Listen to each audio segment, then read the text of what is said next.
Hi, everyone. Welcome to Classics You Slept Through, the book podcast where we read and discuss classic books.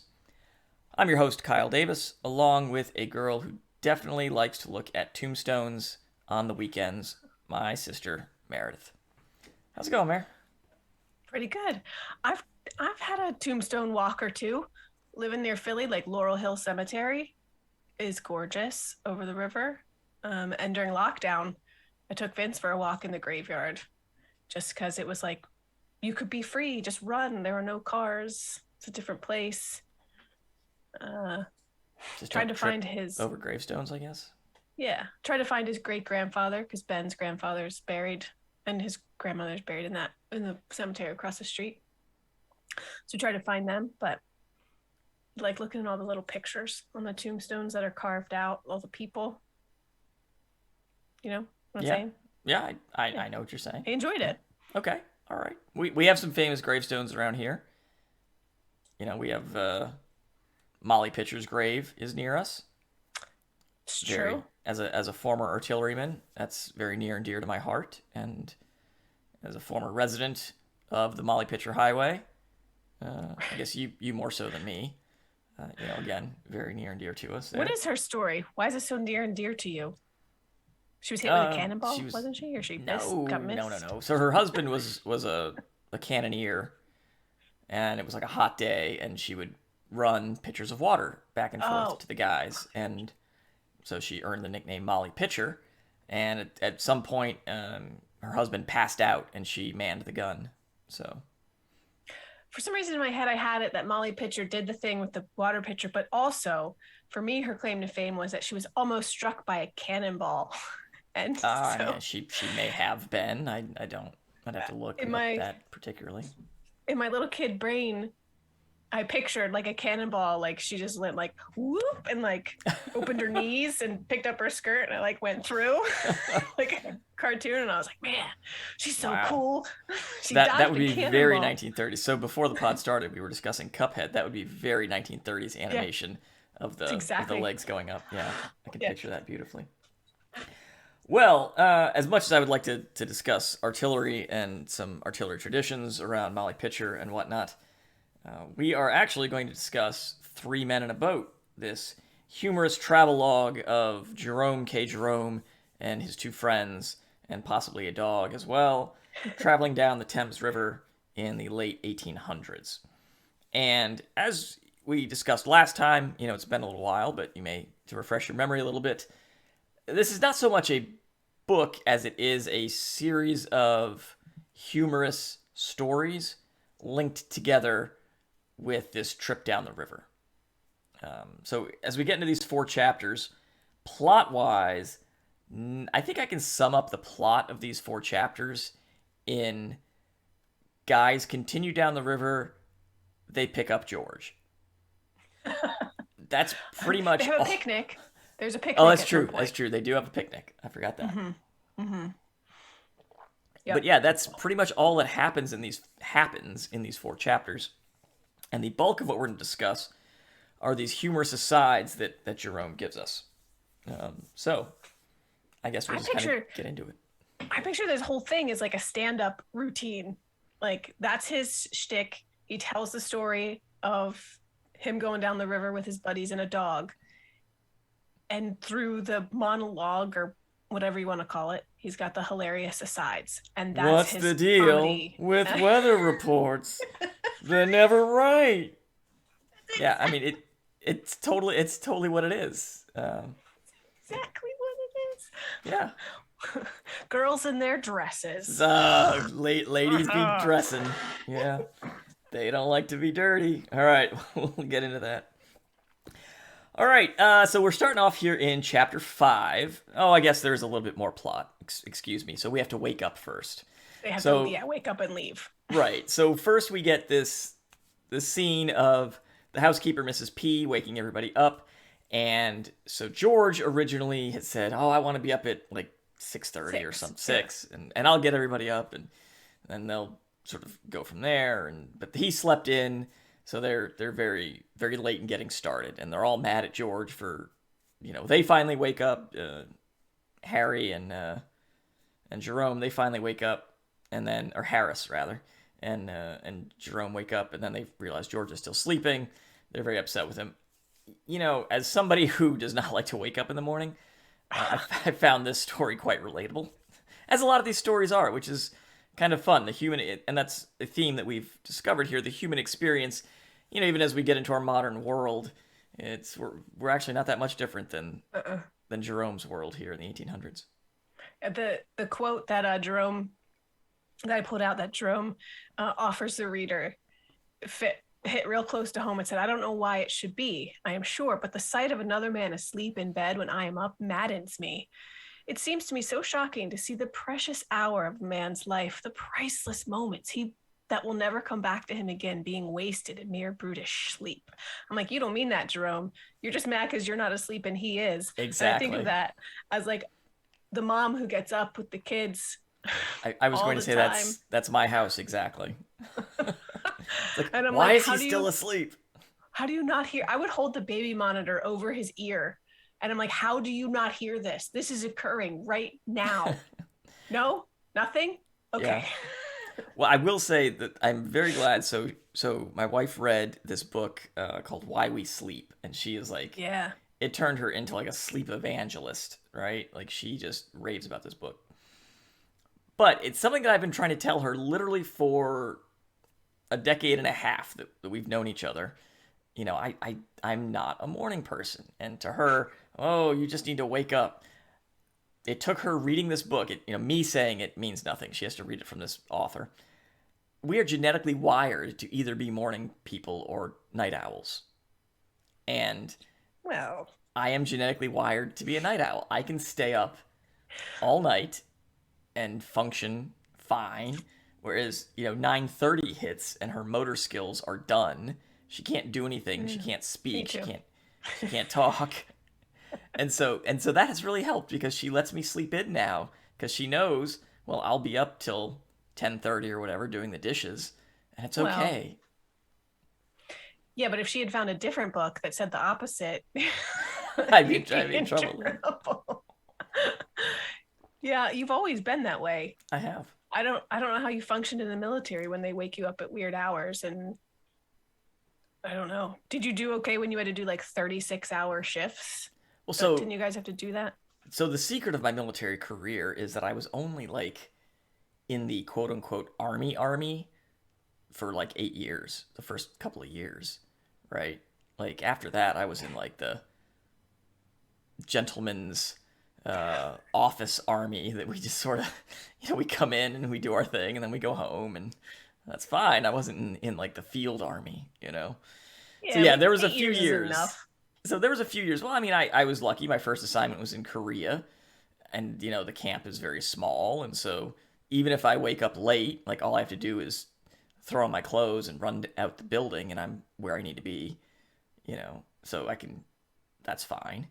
And then I was in Texas for a little while, and that was when it was miserable, because I would have to wake up at like 4:30 in the morning in order to commute, because it was also right after 9/11, and like, it took like an hour to get through the gate in the mornings right after that. So that was miserable. So I had to get up at like 4:30 to make 6 o'clock. That was bad. But then I went back to Korea, and again, I lived off post, but I was close. And I was also in command at that time, so I had the extra pressure of like, I have to get up because I'm responsible for everybody. So that was nice. And then after that, I worked in an office for the next 12 years. Well, you kind of skipped the war part. You had to do that. Well, yeah, and so for that, I worked a lot of night shift. Oh, really? I worked like 6 to 6. I would come in in the evening, and I would stay up all night, and then I would sleep until, whatever, mid-morning, go work out, and then I'd come in the afternoon, and It's funny to think of, like, technically you're engaged in like a conflict, and it's like, I don't have to be there till 6. It's super hit the boring. Gym, and then I'm gonna roll into the office at war. So that's the problem with like American conception of war and war movies and our gung-ho culture is, war is 95% sitting around being bored out of your mind. Like you're That's what I've heard. It's totally boring. Like an actual war video game, nobody would play. Oh, you yeah, just sit there for hours. Right. No, exactly. You would. You'd just be like, all right. I mean, I read so many books. You know, I got projects done. It was. Did Mom send you Legos even? No, she didn't. Nah, we didn't have any Legos. But yeah, I mean, you have periods of intensity, and then after that, you're like, all right, well, that's it for the day. All right. At least, Iraq was certainly that way anyway. They'd attack once every couple of days, and then you're like, all right, we're good for a few days, I guess. Let's go back to working out and listening to music and reading books. All right. That's really not good for your mental state, though, to be like, we're good for a couple of days. But maybe. But unless we're not, Unless we're not. Well. Yeah, it gets boring. These guys certainly aren't at war. They are not. These guys are just trying to go down the Thames. Trying to go down the river. All right, so after we wake up and we kind of get George's clothes on, our next vignette that we run into, I kind of alluded to already, is our weather forecast vignette. And so now Jerome has an issue with meteorologists. And he's very much the, why do we need a meteorologist? I just look out the window and tell what the weather is. And they're never right anyway, Then he goes after barometers. He does. He does not like barometers. Do you know how to use a barometer? I don't, but his description of him continually tapping it, I'm like, I don't think you're supposed to do that. That might be why it's not functioning properly. Probably so. I think like if it's rising, the weather is supposed to be nicer tomorrow, and if it's falling, the weather is supposed to be less nice. I think his description was that it was labeled. Like if it rose, it had a little tinkle thing hanging on it that said like fair or whatever. Like my watch has a barometer on it, and right now the barometer is steady apparently. So I guess the weather will continue like this for the next day or so. Okay. Yeah. Which the app on my phone says sunny all weekend and like 70 something. I guess the barometer is correct then. I don't know. And he doesn't like old men either. Well, no. The description of the old man who says it's going to be a good day and it turns out bad. You're like, oh, that's okay. He did his best. But the old man who says it's going to be bad and it turns out good, you get mad at him. Right. I guess because you cancel your plans. Exactly. Because he says it's going to be bad. Right. Because he talks about it too with the story of wanting to go for a picnic.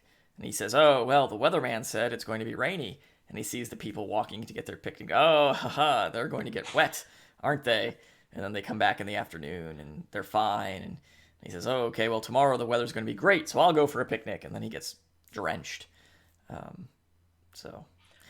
think it's Jerome's like, it's his MO to sit in judgment of other people and feel very superior to them. And where he's like, any minute now, they're going to get drenched. Well, when they come back, it'll all come down at once while he sits in annoyance that it's not raining on them. Exactly. And he gets to feel superior the whole time.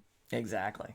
This is a relatable, I think this is very much like sitcom trope, 1980s. I feel like when we were kids, this held more true. Like, weatherman's never right. I check the weather pretty frequently now, and I find it's actually pretty accurate. It's almost always right. Right. They're pretty good now. I think we have good weather modeling and good satellites, and to the point that like I'm like, Google, what time is it gonna rain? And she's like, exactly, right about between 1 and 2 p.m. or not till 2 a.m. Or we've had like 3 pretty intense tornado warnings around here. 2 where we've had to go to the basement, but I'm on my phone like watching the radar, and I'm like, okay, the red swath is coming. We should go down now, and then we'll watch. Okay, the red swath is passed. We can come up.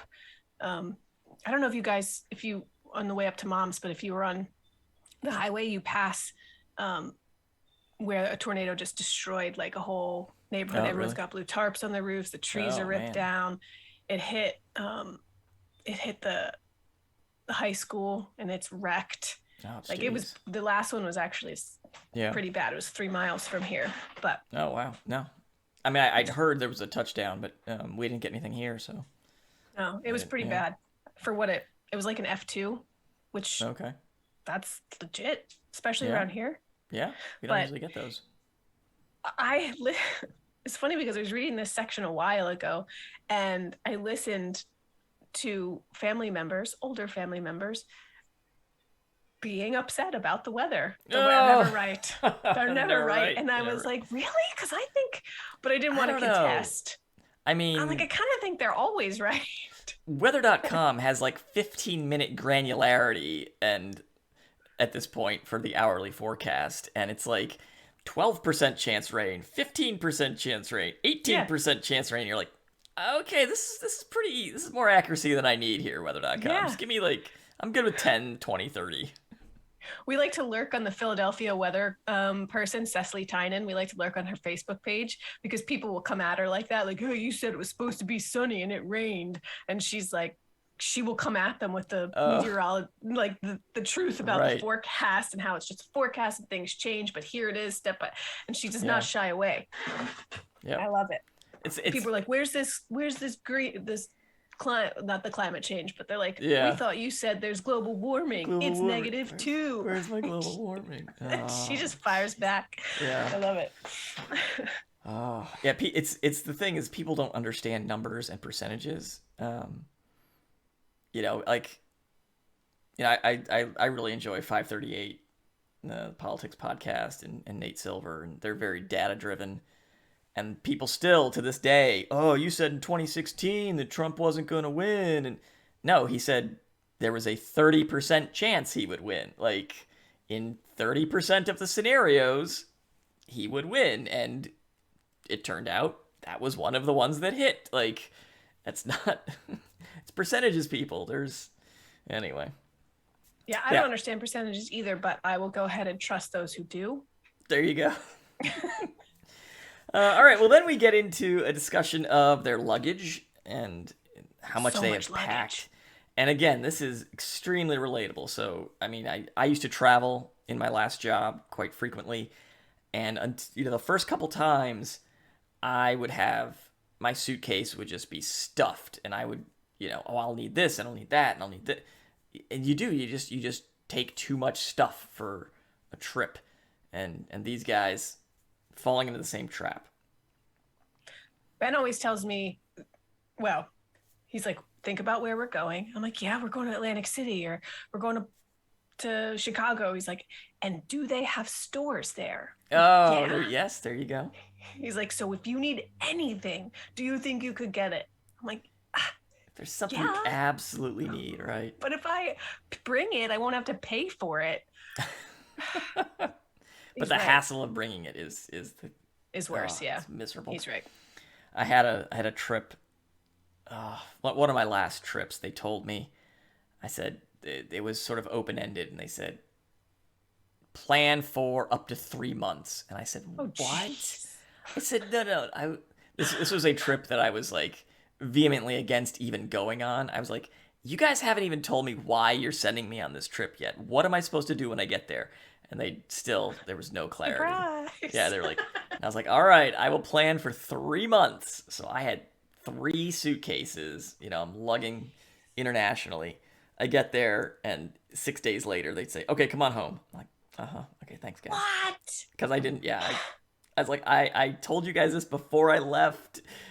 I knew this was going to happen. Whatever. That's a huge margin of error. It was, yes, I was... huge. It might be less than a week. It might be 3 months. Yeah, it was a little insane. So anyway, so they're overpacked. They've got all these suitcases, all this luggage on the side of the road, and the boys start coming by. And so comical that it brings out the neighborhood. It does. They have so much stuff. Well, people think they're moving.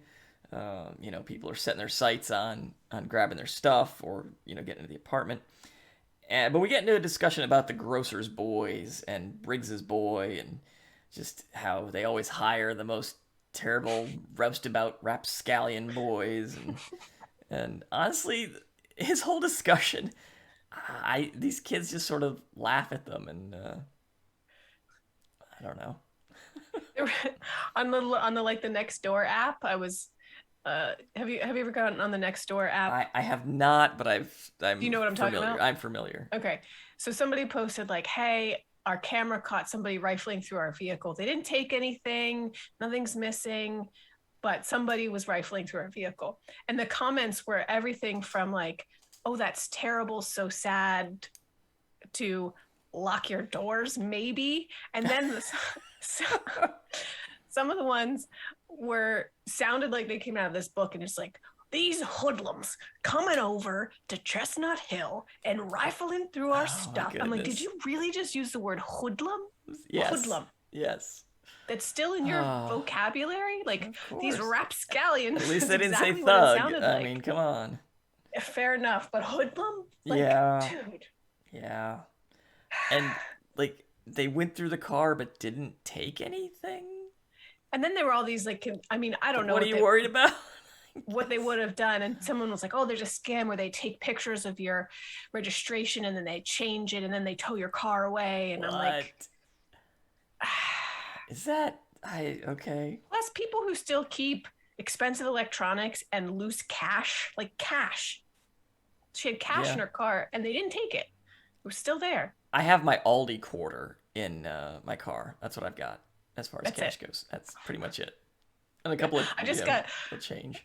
I just got discarded masks. So if you need a mask anyway, you could just get to the bottom of my car and you can have like 10 masks. Also napkins. I have about 1,000 napkins in my car. So if you need those. Are they in the glove box? They're in the glove box and they are in the cup holder next to me. So I can have quick access.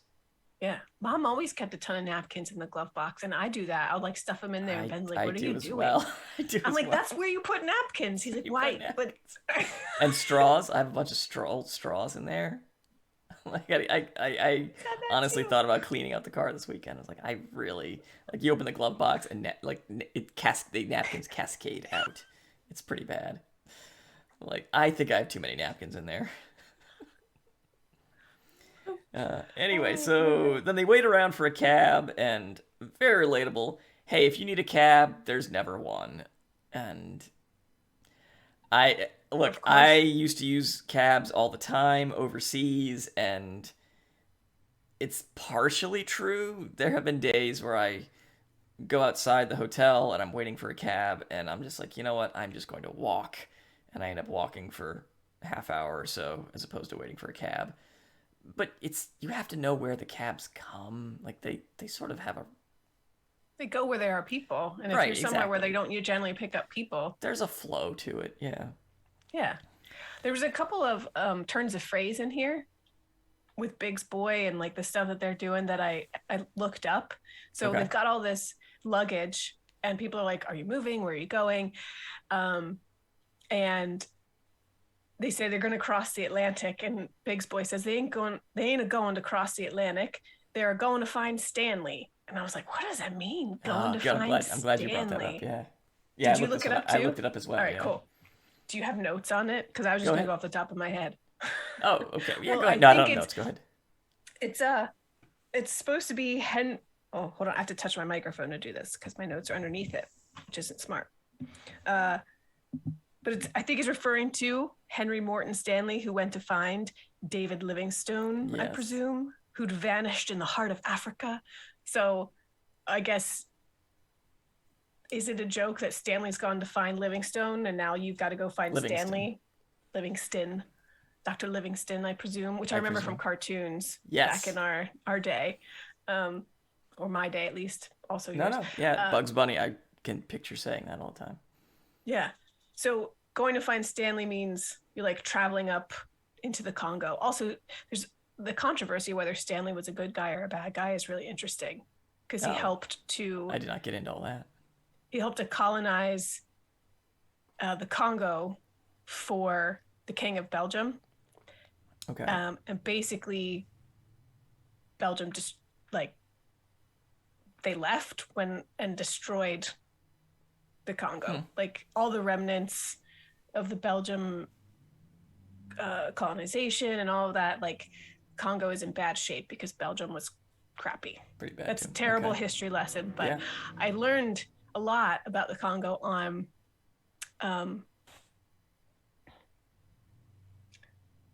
what's his name? Anthony Bourdain's show from CNN.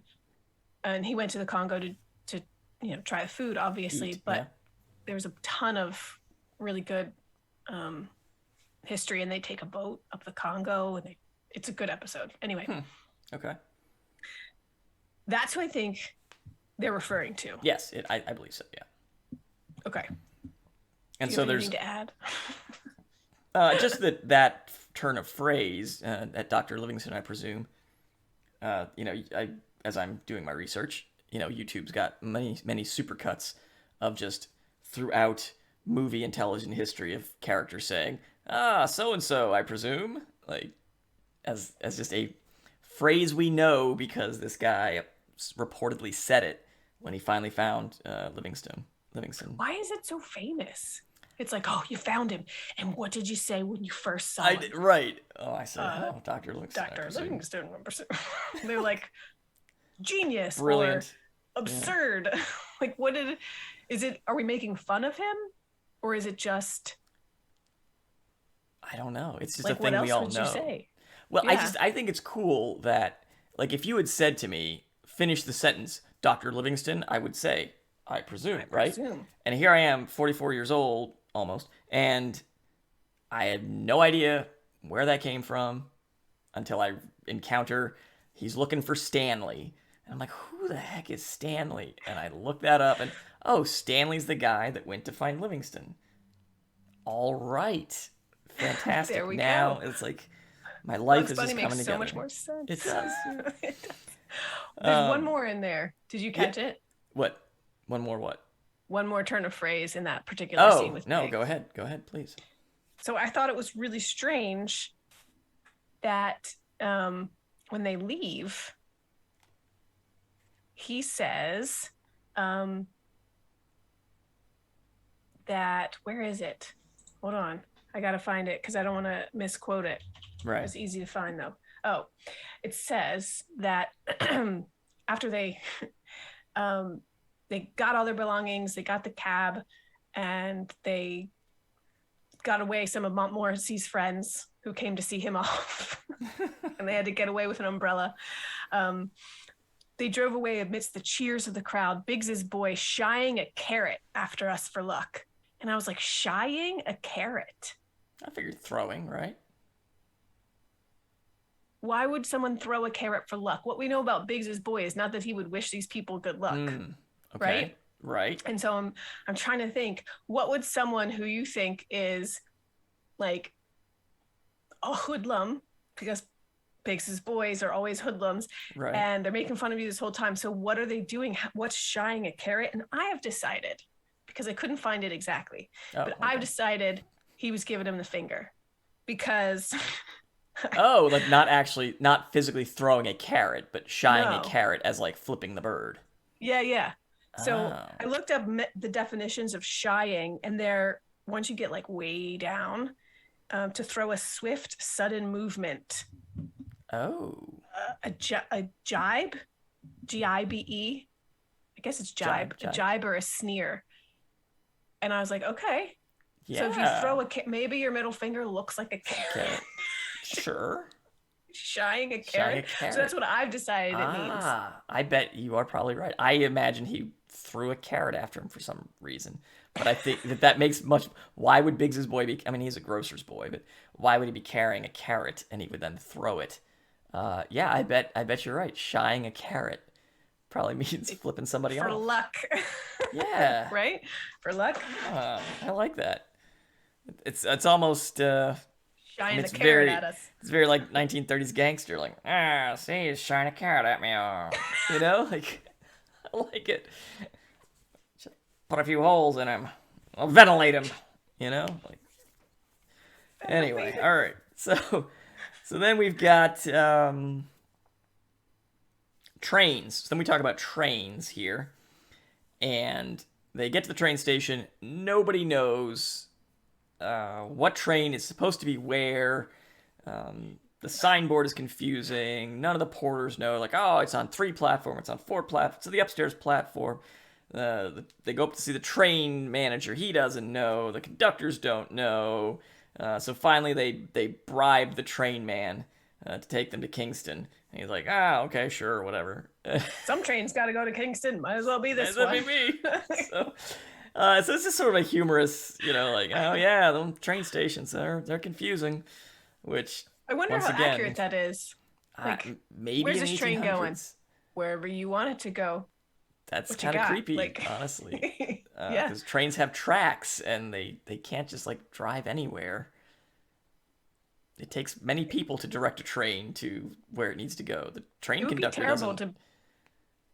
Yeah, the guy driving the train doesn't switch the track. He can't control where the train goes. So it'd be terrible to go there, to be on the train and be like, I was supposed to go to Boston. Why am I in Chicago? Exactly. What just happened? No idea what happened there.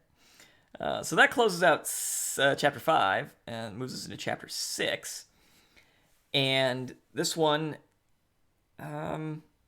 almost nothing happens in this, right? Yeah. Like they get to the boat and they start to go, I guess, on the river. And there's our plot for the chapter. Mm-hmm. We got lots of asides on this one. So let's try to, we'll get through these if there's anything really interesting.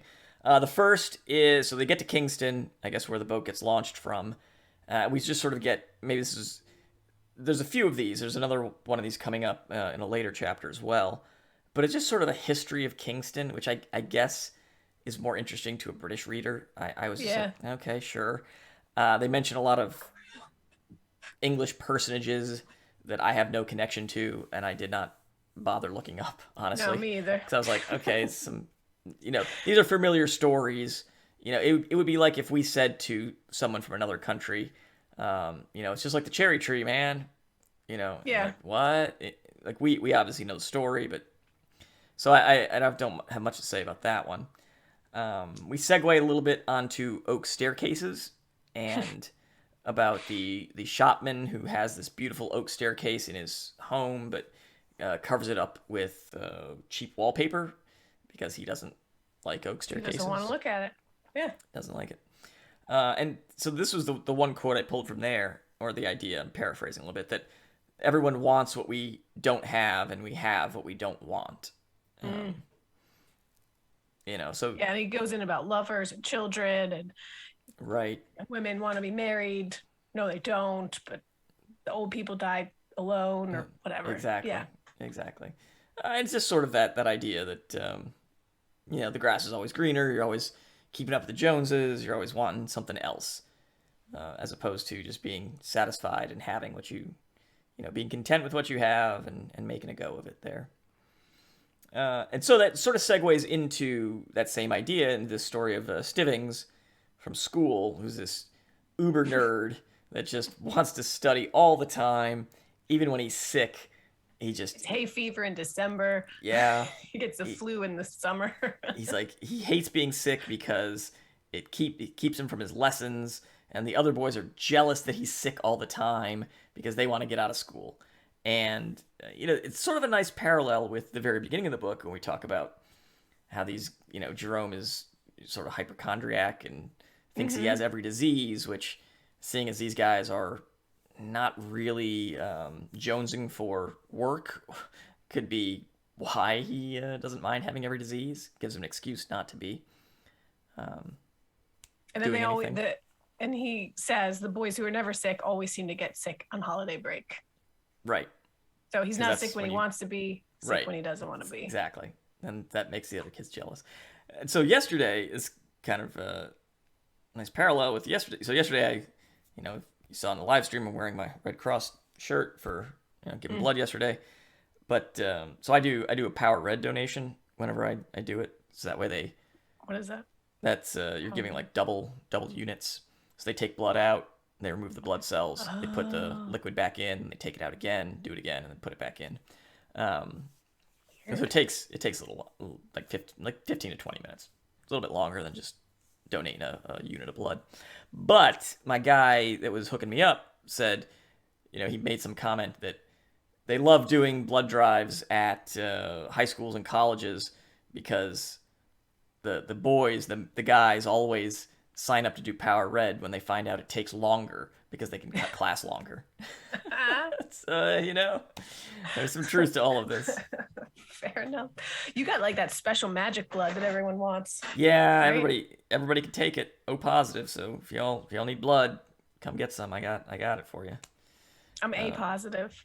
Okay. Did you know Interesting. that? I did not know that. That's weird. Is that normal? Because we're related? I don't know.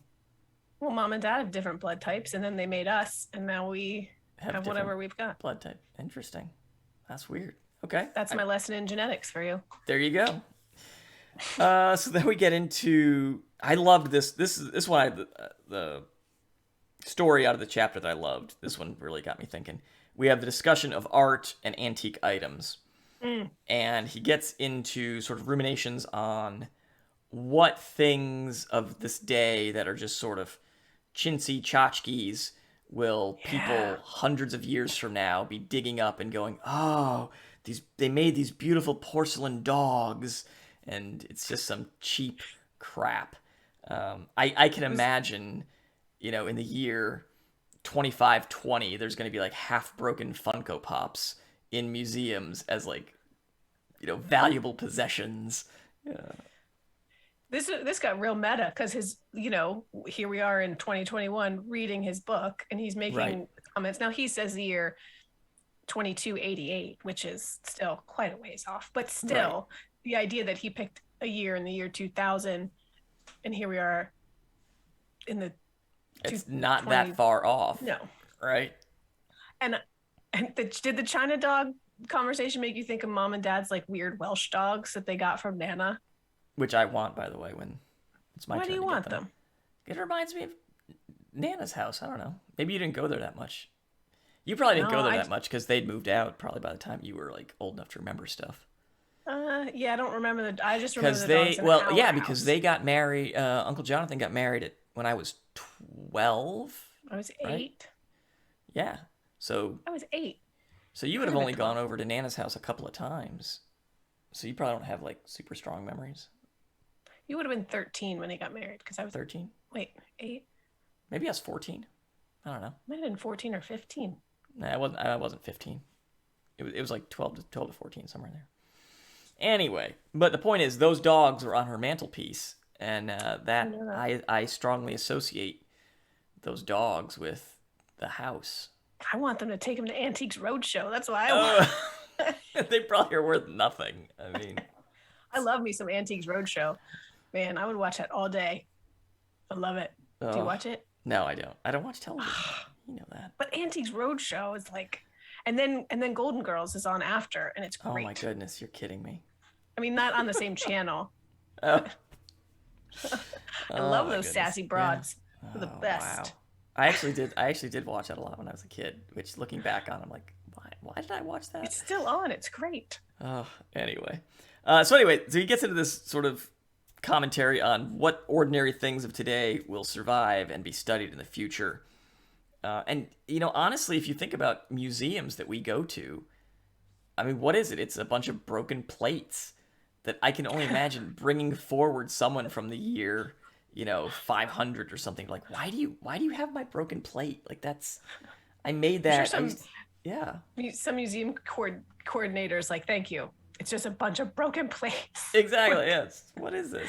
They're old. The U.S. just returned a section of the tablet of the Epic of Gilgamesh to Iraq. Yes, I saw that. That was looted during the first Gulf War. Yeah. And that seems like it's just a piece of a broken whatever, but it's not. It's really important. And in the piece I was listening to on NPR, they said they translate more of it all the time, like every 10 years or something. Some historian or person who does that work, I don't know the term, but will find a new piece of the story and like figure out more of it. That's incredible. Yeah, I saw a great comment. Somebody said, whoever thought we'd get another chapter of Gilgamesh before the next Game of Thrones book? Oh, Jesus. Anyway. Oh, man. Yeah, it's crazy stuff. All right, so we get a very brief return to the narrative at the end of chapter 6. They swap roles. Jerome. So I'm trying to picture how they were actually doing this. So I guess they're on, like, next to the riverbank and on a towpath, and one of them is rowing and the other one is hauling the boat with a rope. Because it says that Jerome and Harris swap and Jerome goes to tow. And so that just reminds me of, our Pennsylvania history classes when we were in elementary school, learning about tow paths, and you got your donkey strapped to the boat, the donkey's pulling the boat, and you're like, oh, I guess that works. I don't know, sure. So yeah, so I guess Jerome is like walking next to the boat, pulling it, while Harris is rowing it. That's the only thing I could figure. But then they pass Hampton Court, and they talk about the beautiful wall that is there next to the river, and they see the Hampton Court maze. And then we get a very long discussion of, this goes on for several pages, of Harris going into this maze with a map, and he gets lost, and then the people in the maze, like, he starts collecting a following, and he's like, but I have a map. And he says all you have to do is keep turning right. I know exactly where to go. Right. Keep turning right. They're lost in this thing for hours, and then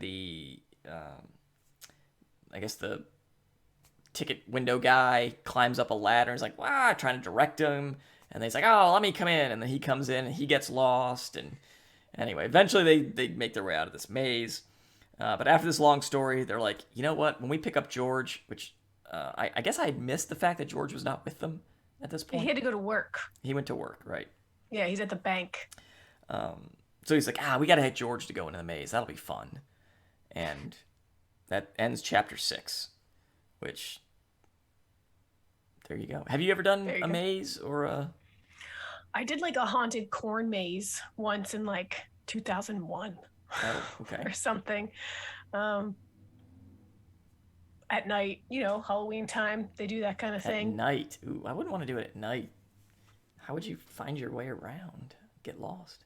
I mean, they have like Leatherface hiding with his chainsaw, and you have to there's a little bit of light. I think maybe they give you glow sticks, and you're allowed to take a flashlight. They have those they'll be all over. You'll see the signs, I'm sure, where you are. We're gonna do a corn maze probably next. Corn maze. Yeah, we're gonna do a corn maze probably next weekend.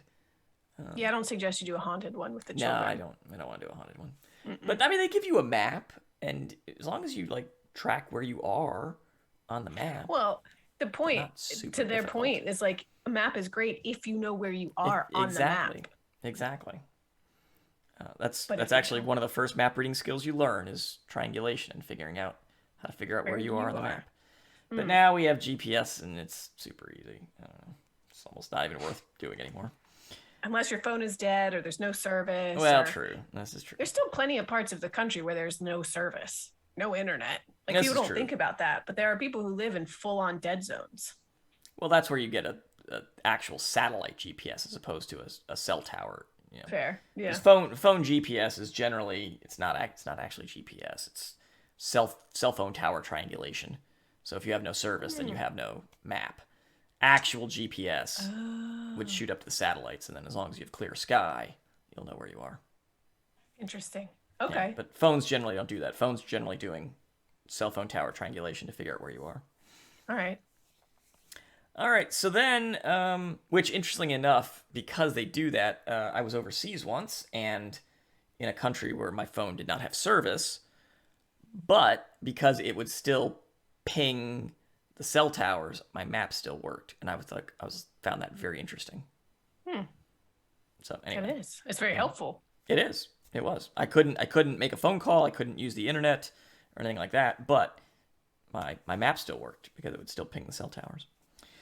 Okay, so then we get to chapter 7, and they hit the lock at Molesey. Molesey? I don't know. I looked up the pronunciation, and I went with what I thought it was when I did the reading, and I think it was Molesey. Molesey. What? That makes sense. I think so. Yeah. So they go through a big lock at Molesey. Have you ever been through a lock? Have I ever been through a lock? No, but again, to your point, on like the C&O Canal and stuff, I've seen the old locks that they used to use. So I've technically like walked. You've walked near lot. them. Walked. I've done some lock walking. I actually have been through a lock on the Nile River. It was kind of fun. It's huge cool. That you see this giant thing as I'm bumping my mic there. See this giant thing as you're approaching, and then the boat goes in, it closes, and you go up or down or whatever it was. I can't remember, and then you continue your journey. My in-laws went through one in the Panama Canal when they went on a South American cruise. Sure, yeah. And it was a smaller cruise ship, and they said like the walls of the lock were very close, unexpectedly close to the boat. Interesting. But then the water changed, and they got to move through. It's really interesting. It's really neat, yeah. So we get into this discussion of people dressing up to watch boats go through the lock, and it just reminded me of the lack of entertainment options that people in the 1800s had. We think back to when we were at Northanger Abbey, they taking a turn about the room or going for a drive, or these are the things people did with their free time. And now these people get dressed up. I guess they would include a picnic or something probably, and they would go sit by the river and watch boats go through the lock. I think I would do that now. So I was trying to think, right? Like, what is kind of what we do similarly, right? Kind of sort of a famous American example I thought of was the first Battle of Bull Run. Remember where they were like spectators hanging out in the Civil War? Yeah. When the Union Army was retreating, like they were like racing through these people that had come out just to hang out and watch the fight. I mean, just kind of. I thought you were gonna go way darker with that. Oh, like how people used to watch lynchings in the South. And well, yes, very true. I remember when I learned that, I was like, I felt like a part of my soul died when I was They sent picture postcards in the 1930s, so Oh God. Yeah. Anyway. Makes you want to vomit. Yay, America. But then, kind of a modern example. So I used to live in Northern Virginia, near Reagan National Airport, and on the George Washington Parkway, there is a parking area / park called Gravelly Point that you can go sit and picnic or whatever, and the planes from Reagan like go right over your head. Yeah. It's like maybe 100 meters, maybe. I mean, you're just sitting there watching that plane go right over your head. It's pretty cool. We go to a tiny little airport called Wings Field, and we'll park and we'll watch people's personal jets and helicopters and little things like that come in and take off. They don't go over you. You're perpendicular to it watching, but they have a little viewing area with some picnic tables and some chairs, and you can tell who's there watching because they've angled their cars the wrong way in the parking lot. Yeah.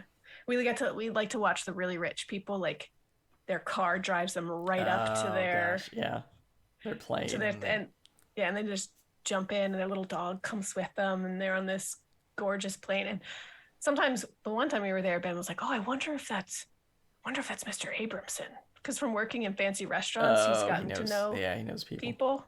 So there was somebody at my last job that would. I don't know. I always throw them away, but there was some personal aviation magazine they would leave in the bathroom stalls, and you're like, why are you leaving this here? I don't care, but I would flip through it sometimes, and just sort of that world of people that have their own planes and use them as like personal vehicles. Yeah. Like they just, I'm going to here this weekend, and then they fly there, and then I'm gonna go here this weekend, and they fly there, and you're just like, oh, okay, sure, I guess, whatever.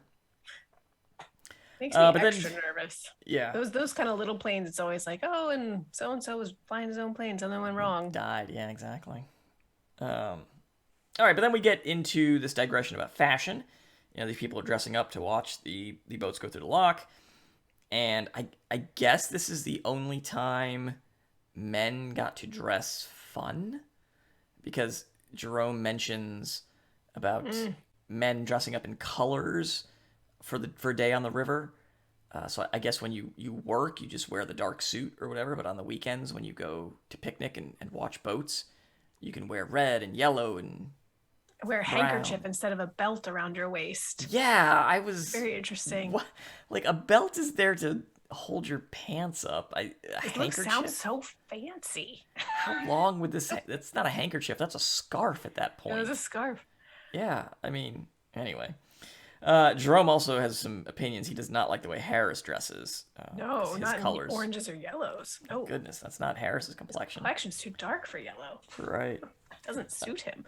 But then we get into a long story about the women and their fancy boating dresses. And those girls don't like to be dirty. Goodness, they don't know how to dress. Hike up your skirt and come wash these dishes after the picnic. And right. Like, I don't really...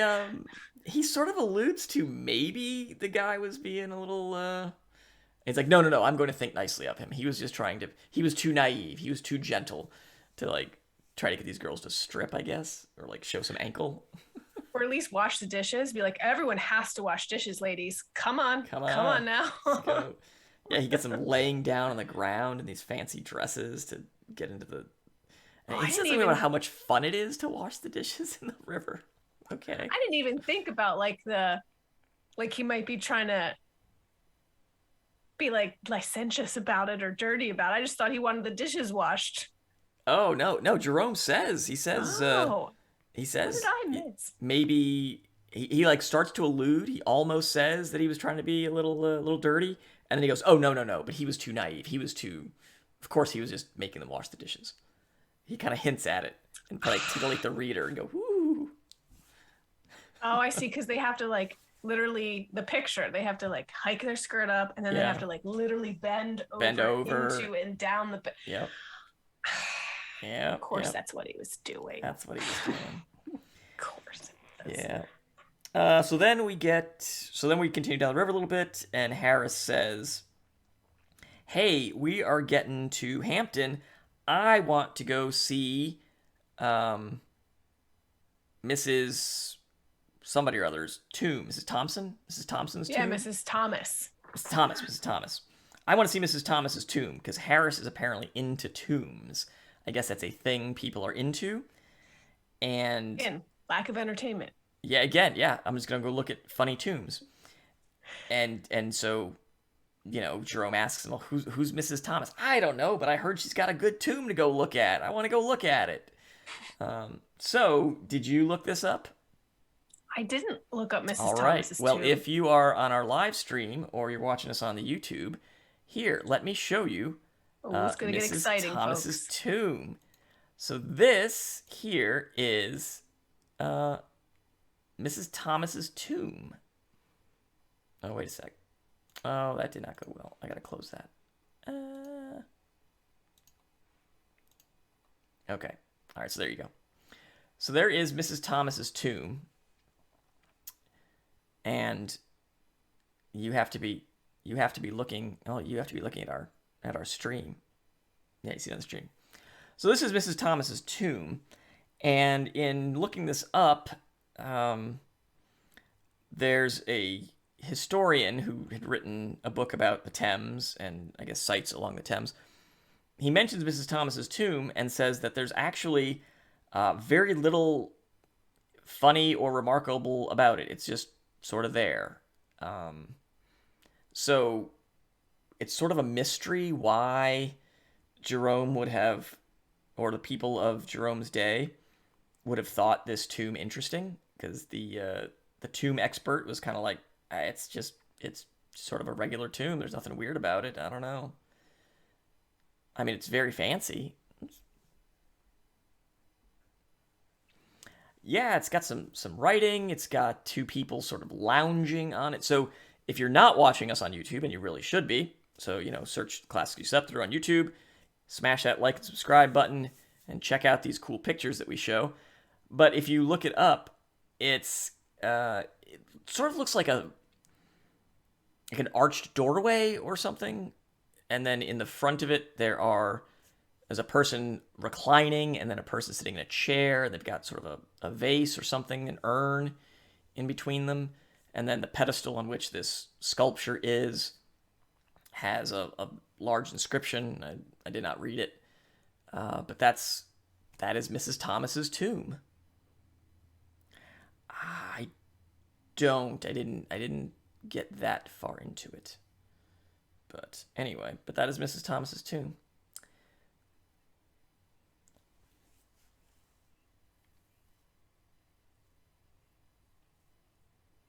Mrs. Thomas, of course. Well, that's very patriarchal. It's Mrs. Thomas. Okay, so that's that. So apparently Harris likes tombs. Jerome does not, because then we get into a discussion of the story of the sexton, and Jerome is out visiting somewhere, and he was leaning up against the wall of a graveyard, and the sexton sees him, and he comes running out with his keys and says, "Oh, you be wanting to see the tombs then, governor?" And he says, "No, I'm good." And he's like, "Oh, you really gotta see these tombs here? Good, I got keys right here." And he's, "Nope, I'm good. I don't want to see the tombs." And this guy keeps pushing the tombs on him and the graves, and he says, "Oh, you want to see our windows then? The windows are good. You gotta come see them." And he's like, "No." And then the guy say, "No, I'm good." Well, he threatens to he wants him dead. Yeah, the only tomb I want to see is yours after I've put you in it. Yeah, he gets a little harsh here. He gets real harsh. Next chapter gets very harsh as well. "When you are buried, I will come and see yours." Yes. He burst into tears. Well, then, as Jerome is leaving, this old guy pulls out his last trump card. He says, "Oi, you want to come see? I got some skulls down in the basement. Come see my skulls." It's like, "No, I don't want to come see your skulls, buddy. I'm quite good." That part was really fun to read, because I was like totally absorbed in reading it, and it's like I turned and I fled, and as I sped, I heard him calling to me, "Oh, come and see the skulls." It's like really creepy. It's very creepy. Anyway. I love it.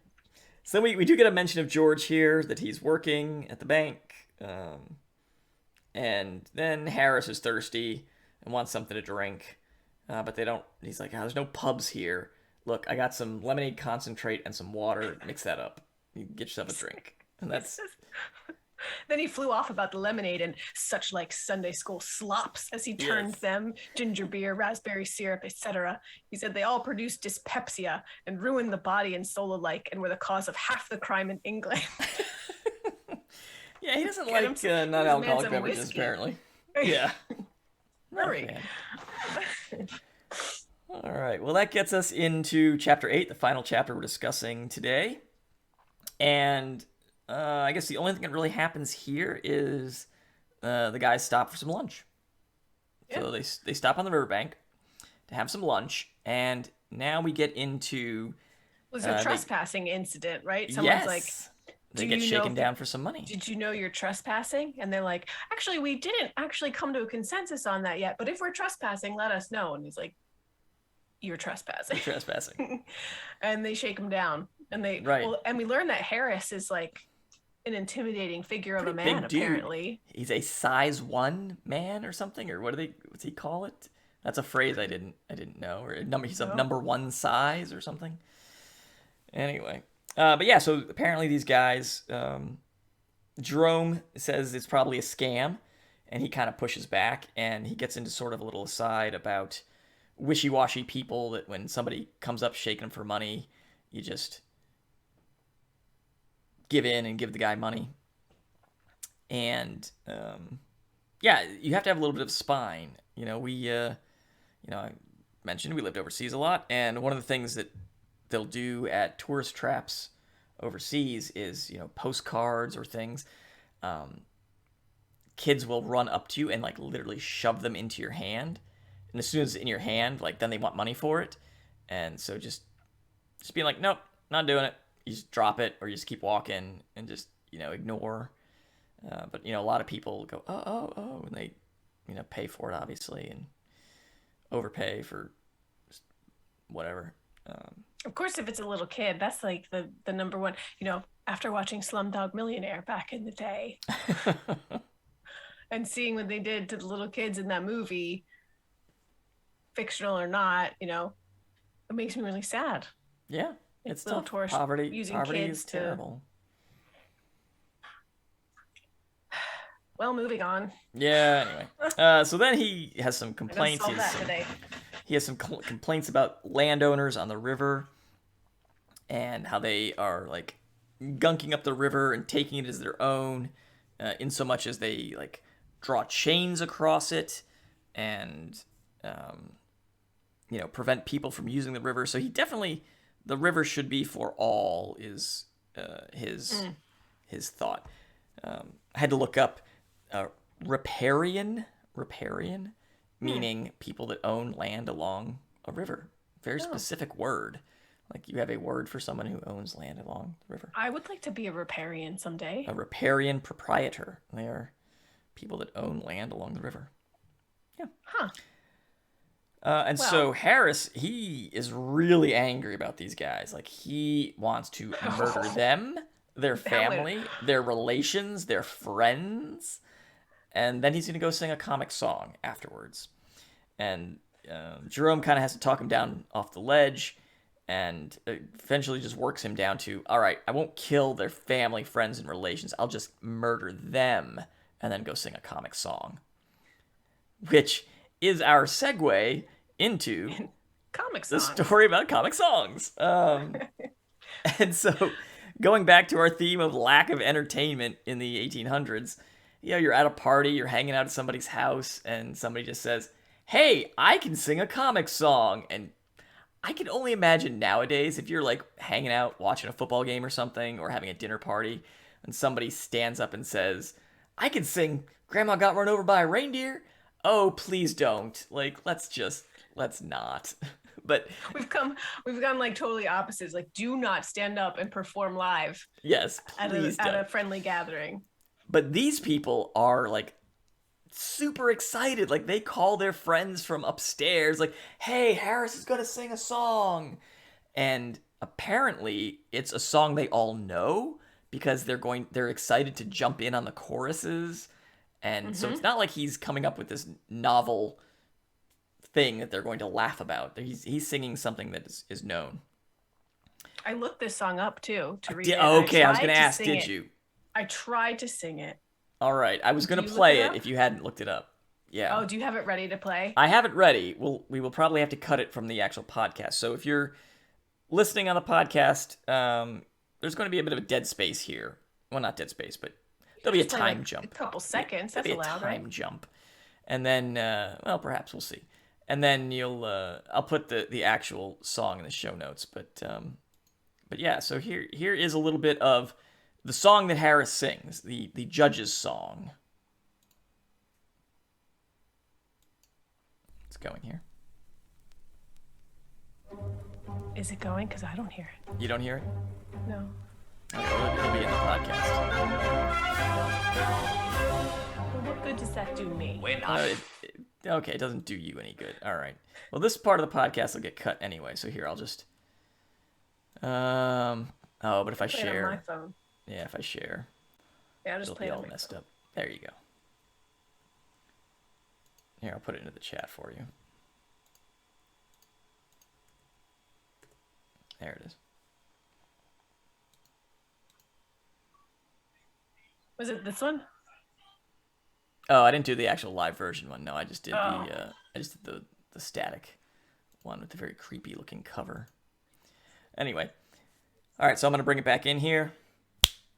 So, yeah, that is the judge's song, a Gilbert and Sullivan jam. So it's got some cred to it.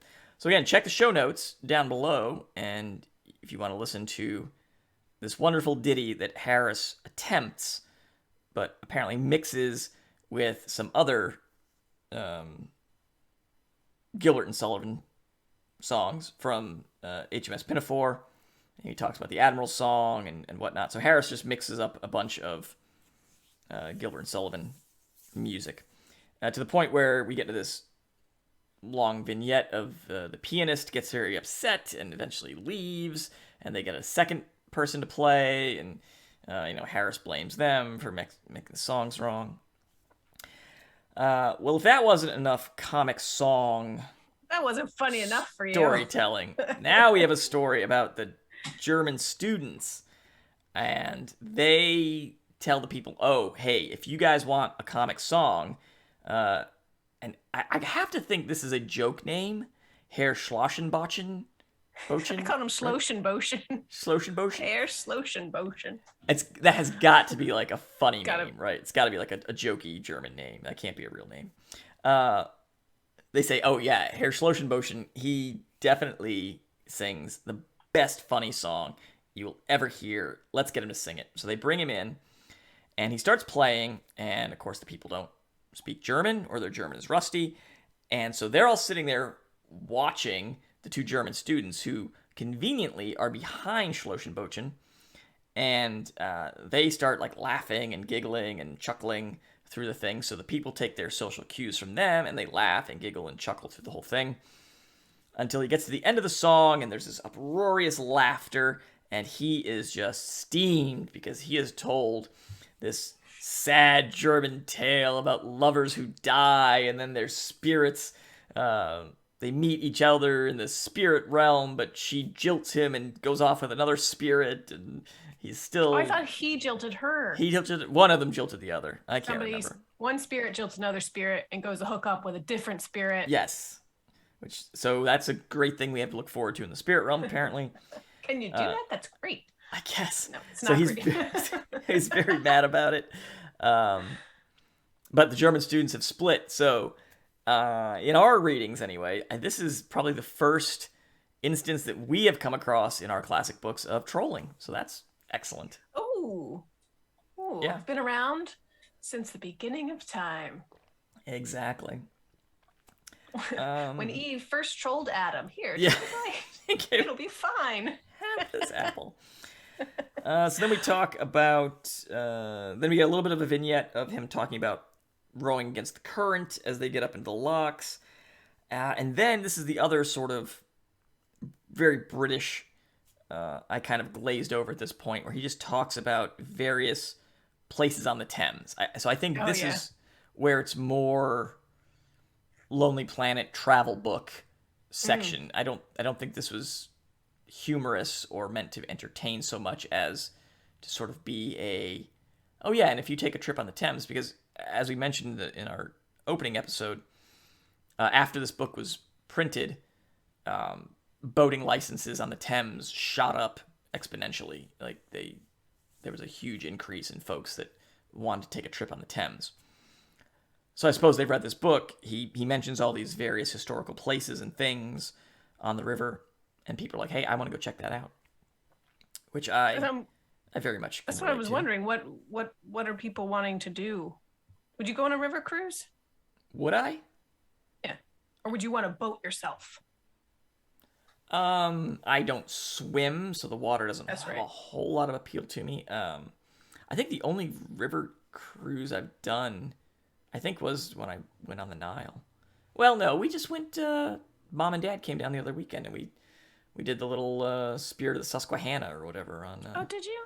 Yeah, we took the little riverboat there. Yeah, I've done... That's cute. Susan and I did a riverboat in New Orleans. That's cool. We've got a riverboat there on the Mississippi, so I've done the Mississippi a little bit. But yeah, generally it's like, okay, I'm on a boat. We kind of go out a little bit, and you come back, and you're like, all right. What was it like being on the Nile? Well, it was a 3-day. It was a 3-day trip.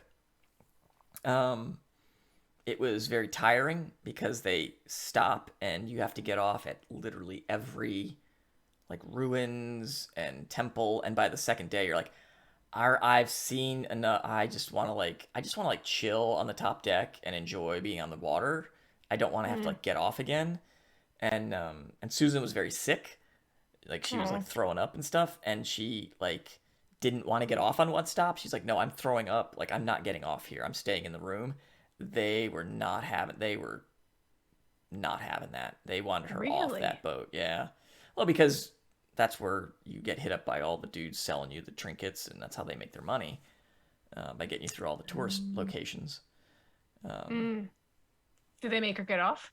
No, I think she put up enough stink that they let her stay, because I went and did one on my own. I kind of didn't want to go to anymore at that point either, but I had to go Yeah. tour yet another ancient Egyptian ruin. It's like, okay, I've seen like 4. They all look the same. By the time you've seen like 4 or 5 of them, you're like, all right, it's the same kind of thing. I don't know. It was kind of cool though. It was all right. Anyway, but yeah, that's my only boating experience. I have never done a cruise or a river cruise. I've just floated the jig and went tubing, canoeing. Oh, when Mom and Dad came to Korea, we took them on a Han River cruise as well. We did a night cruise on the Han. Well, that sounds nice. I wasn't invited to that trip, so I'm sure you were. You just maybe you. I know. Actually, I think Susan told me you weren't. I think we did actually veto you coming. So you're being accurate, probably. I was waiting for my ticket, and I was like ready to go. And Dad's like, "Oh, you're not coming. They said you can't." I was like, "Who said I can't? I thought this was a family trip." And he's like, "Well, Mom and Kyle and Susan said you can't come. I want you to come." Oh, like, wow. I didn't know that. Okay. Dad. No, it was... Yeah, you guys didn't want me to come. So you ruined the chance for me to see Dad's naval ship. Yeah. We can still go to Korea. It's still there. But the ship isn't. What? The ship's still there. Dad said they sunk it or something. What? Really? I don't look that up. It was maybe they made it into a museum. Oh, maybe they sunk it. I don't know. I'll look it up. All right. Anyway, so we finish out chapter 8 as they see George on the horizon. He's waiting for them, and he's got a package, and we're setting up some hilarity coming up because George has got a banjo, and they say, "George, do you know how to play the banjo?" It's all right. It's super easy. It's got an instruction booklet. And as someone who has tried to learn to play instruments through books, I don't know if it doesn't really work so well. You really need somebody. We didn't mention how he's dressed. He's wearing that blazer. Oh. That blazer that is a ridiculous color and overwrought, and it's gaudy, and it makes Montmorency set up a furious barking. It makes Jerome shriek, and it makes Harris roar. And that's a good outfit he's got on. Yeah, it makes a dog bark. You're wearing an outfit that offends canines. Absolutely fantastic. And that's it. That's the book. And that's it. That is chapter 8. Or the sections of the book. That's not the book. It's the section that we've read chapters through. 5 to 8. All right. So that brings us, as we said, to the end of this section. For next time, we are going to, if I can get through here. What are we reading next Chapters 9 to something. 9 to 13? 9 to 11? Yeah, 9 would be next. It is after 8. So we're reading chapters 9 through 12 for the next episode. So look for that shortly. And if you are so inclined, we would like to point out we have a new feature with the podcast here. If you would actually like to see and participate in the live readings, we will be broadcasting those readings live on Reddit through the account CYST Pod. So you can go over to Reddit, give the CYST Pod a follow, and check us out. When Mare and I do the readings, we will get on there and read live, so you can enjoy. Can't promise you when. That. We don't have a schedule, obviously, so just kind of keep an eye out for that. If you're just browsing Reddit some night and all of a sudden you want to hear some reading, hey, maybe we're on. Yeah. Give it a check it out. And check out other people. There's other people that are reading books as well. It's really cool. It is. And if you like what we're doing, then please obviously like and subscribe on your favorite podcast platform. We are on YouTube as well, so check out our YouTube channel. We've got videos of our discussions as well as all of the books can be streamed. They are all in convenient playlists, so you can listen to the chapters as well as the discussion episodes, and tell a friend about the podcast. Get together and have a little book club action.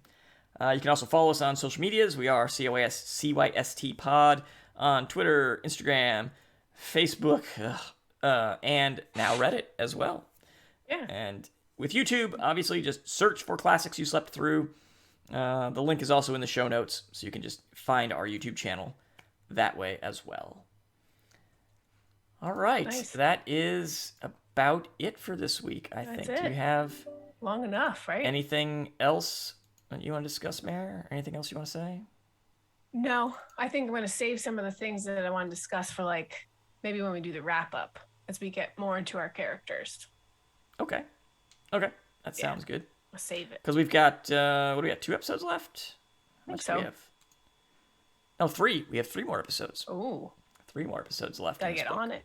Yeah, we do. We gotta get some reading going. All right, so until next time, this has been Classics You Slept Through.